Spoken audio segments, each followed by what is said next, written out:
অসম চাহ জনজাতি ছাত্ৰ সন্থা যোৰহাট জিলা সমিতিৰ উদ্যোগত আটছা যোৰহাট তিতাবৰ মৰিয়নি টিয়ক আৰু ৰৰৈয়া শাখা সমিতিৰ সহযোগত 3 ঘণ্টীয়া ধৰ্মঘট কাৰ্যসূচী যোৰহাটৰ আয়ুক্ত কাৰ্যালয়ৰ সন্মুখত এই ধৰ্ণা কাৰ্যসূচী ৰূপায়ণ কৰে।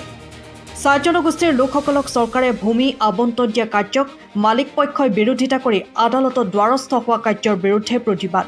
নিম্নতম মজুৰি আইন 1948 আধাৰত শ্ৰমিকসকলক সন্মান সহকাৰে মজুৰি প্ৰদান কৰক। চাহ জনগোষ্ঠীৰ লোকসকলক শীঘ্ৰে জনজাতিকৰণৰ মৰ্যাদা প্ৰদান কৰক দাবীৰে এই প্ৰতিবাদ সাব্যস্ত কৰে।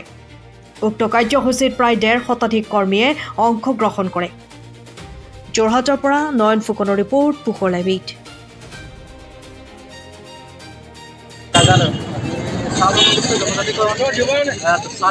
শ্ৰমিকৰ দৈনিক মজুৰি বৃদ্ধি আৰু ভূমি পট্টাৰ বিষয়ক লৈ আজি গোটেই অসমজুৰি আজি প্ৰতিবাদ সাব্যস্ত কৰিছে। আৰু চাহ জনজাতি ছাত্ৰ সন্থাৰ আমাৰ এটাই দাবী, নিৰ্বাচনৰ আগতে চাহ শ্ৰমিকৰ দৈনিক মজুৰি বৃদ্ধি কৰক আৰু চাহ শ্ৰমিকৰ ভূমি পট্টাৰ যি প্ৰলোভন চৰকাৰে দিব বিচাৰিছে এই প্ৰলোভন ৰাজনীতি আঁতৰ কৰি শ্ৰমিকসকলক উপযুক্ত মৰ্যাদা প্ৰদান কৰিবৰ কাৰণে আটছাই দাবী জনাইছে।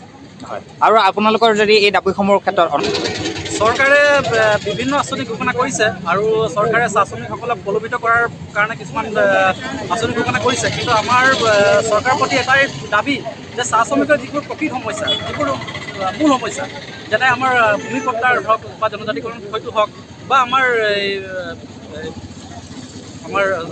মজুৰি বৃদ্ধি কথাটো হওক, এই গোটেই মূল সমস্যাসমূহ কিন্তু চৰকাৰে এতিয়ালৈকে কোনো পদক্ষেপ লোৱা আমি দেখা পোৱা নাই। সেইকাৰণে আমি চৰকাৰক দাবী জনাইছোঁ যে চাহ জনগোষ্ঠীৰ যিবোৰ প্ৰকৃত সমস্যা, যিবোৰ মূল সমস্যা, এই সমস্যাসমূহ সমাধানৰ ক্ষেত্ৰত চৰকাৰে পদক্ষেপ গ্ৰহণ কৰক। ঠিক আছে। ধৰ্ণা কাৰ্যসূচী হাতত লৈছে, চাওক, অসমত যেতিয়াৰ পৰা বিজেপি চৰকাৰ আহিলে আটাইতকৈ প্ৰবঞ্চনা কৰি থকা জাতিটোৱে হৈছে, যিটো জাতিক আমাক প্ৰবঞ্চনা কৰিছে, এইটো চাহ জনগোষ্ঠীসকল। অসমত 1 কোটি জনসংখ্যা থকা এটা জাতি হৈছে চাহ জনগোষ্ঠীসকল। আজি 16 চনত বিজেপি চৰকাৰ আহিলে তেওঁলোকে প্ৰতিশ্ৰুতি দিছিলে চাহ জনগোষ্ঠীসকলক জনজাতিকৰণ প্ৰদান কৰিম। শ্ৰমিকৰ মজুৰি লেবাৰ প্লেণ্টেশ্যন এক্ট 1951 মতে তেওঁলোকে বৃদ্ধি কৰিম বুলি কথা দিছিলে। শ্ৰমিকসকলে আৱাসগৃহ থকা ভূমিসকলক পটা দিম বুলি ঘোষণা কৰিছিলে, কিন্তু আজি 10টা বছৰ অতিক্ৰম কৰিলে। 15 দিনৰ পিছত মডেল কোড অফ কণ্ডাক্ট জাৰি হ'ব, কিন্তু আজিৰ আগত বিজেপি চৰকাৰে কিন্তু চাহ জনগোষ্ঠীসকলে মুখ্য 3টা দাবী কিন্তু পূৰণ কৰা দেখা নাপালোঁ। জনজাতিকৰণটো লাষ্টত শেষ মুহূৰ্তত এটা সিদ্ধান্ত লৈছিলে অসম চৰকাৰে যে STV কোনো ভাৰত চৰকাৰৰ সংবিধানত নাই, কোনো উল্লেখ নাই। STP STH আছে, কিন্তু ভি নামত এটা ঠগ প্ৰবঞ্চনা কৰি জনগোষ্ঠীটোক এটা প্ৰতাৰণা কৰিবৰ কাৰণে এটা নিজে সৃষ্টি কৰিলে হিমন্ত বিশ্ব শৰ্মা ডাঙৰীয়া, মুখ্যমন্ত্ৰী ডাঙৰীয়াই। আমি তাৰ বিৰোধিতা কৰিছোঁ। যদি চাহ জনগোষ্ঠীক প্ৰকৃততে ভাল পায় তেন্তে আমাৰ অনুষ্ঠিত জনজাতি মৰ্যাদা প্ৰদান কৰিব লাগিব, ST প্লেন দিব লাগিব, ভি দিলে নহ'ব। তাৰপিছত ভূমিৰ পটা তেওঁলোকে কি কৰিলে, ভূমিৰ পটা দিম যদি সদিচ্ছা থাকিলে হয়, তেওঁলোকে মালিক পক্ষৰ লগত আলোচনা কৰি মাটিখিনি শ্ৰমিকসকলক আৱাসগৃহত ঘোষণা কৰিলেহেঁতেন, মাটি পটা দিয়াৰ ব্যৱস্থা কৰিলেহেঁতেন। তেওঁলোকে কোনো মালিকৰ লগত আলোচনা নকৰিলে, চৰকাৰে বৰঞ্চ নিজাববীয়াকৈ ঘোষণা কৰিলে মাটি পটা প্ৰদান কৰা হ'ব। তাৰপিছত মালিক পক্ষক কেছ কৰিলে, তেওঁলোকে আদালতৰ দ্বাৰস্থ হ'ল। আদালতে এতিয়া কি বিচাৰ কৰিব তাৰ আদালতৰ বিচাৰাধীন বিষয়বস্তু হৈ গৈছে। কিন্তু ইয়াত দেখিলোঁ সদিচ্ছা নাই মুখ্যমন্ত্ৰী, অসম চৰকাৰ সদিচ্ছা নাই যে মাটি পটা দিব লাগে। সেইকাৰণে বাগিচা ফৰ্ম বিতৰণ কৰিলে, যিটো ফৰ্মৰ কোনো ভেলু নাই আজিৰ তাৰিখত।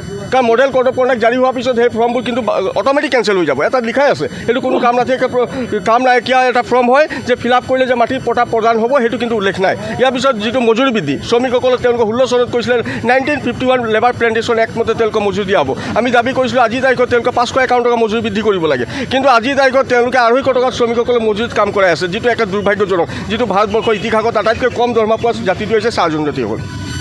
আমি এইকাৰণে অসমত থকা শাসননিৰ্দিষ্ট বিজেপি চৰকাৰক আমি আহ্বান জনাইছোঁ আৰু আজি দাবী তুলিছোঁ, আগন্তুক বিধানসভাৰ পূৰ্বে যদি মজুৰি বৃদ্ধি নকৰে, মাটি পটাৰ বিষয়বস্তুটো ক্লিয়াৰ নকৰে, জনজাতিৰ বিষয়বস্তুটো যদি ক্লিয়াৰ নকৰে, কিন্তু আমি আগন্তুক বিধানসভাৰ নিৰ্বাচনত আমি বিজেপি চৰকাৰক বাগিচা কিন্তু প্ৰত্যুত্তৰ দিব। ছাত্ৰ সন্থাই সাজু সম্পূৰ্ণ হৈ আছে। ডেফিনেটলি এইটো ভেকু ভাওনা, কাৰণ এই প্ৰপত্ৰটো মালিকৰ লগত আলোচনা নকৰাকৈ তেওঁলোকে বাগিচাৰ শ্ৰমিকসকলক দিলে। আৰু তাত 2টা দফা উল্লেখ আছে যে প্ৰপত্ৰ ফিল আপ কৰিলে আপুনি মাটি পট্টা পাব, সেইটো নহয়। তেওঁলোকে সেইটো বিচাৰ কৰিব, চৰকাৰী তেওঁলোকে গাইডলাইনত যাব, তাৰপিছতে পটা পোৱাৰ ব্যৱস্থা কৰিব। এইটো এক ভেকু ভাওনা অসম চৰকাৰে। যোৰহাটৰ JB ৰোডত অৱস্থিত জ্যোতিষ্মান ড্ৰাগছ।